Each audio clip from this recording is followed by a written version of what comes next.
ہم کیا سمجھتے ہیں حساب صرف نمازوں کا ہونا ہے؟ ہم کیا سمجھتے ہیں کہ حساب صرف ہم سے سجدوں کے بارے میں پوچھا جائے گا؟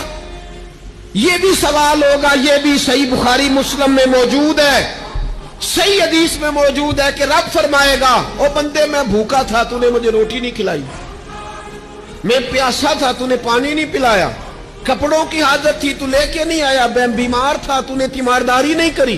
مالک تو کھانے سے پاک، پینے سے پاک، پہننے سے پاک، بیماری سے پاک۔ تو رب کریم فرمائے گا وہ جو تیرے پڑوس میں بندہ بیمار تھا تو میں ہی تو تھا نا، وہ جو تیرے پڑوس میں آدمی بھوکا تھا تو بندہ تو میرا ہی تھا نا، وہ جو تیرے دائیں بائیں لوگوں کو حاجت تھی تو وہ میرے ہی بندے تھے۔ خدا کے بندے تو ہیں ہزاروں، بنو میں پھرتے ہیں مارے مارے، میں اس کا بندہ بنوں گا جس کو خدا کے بندوں سے پیار ہوگا۔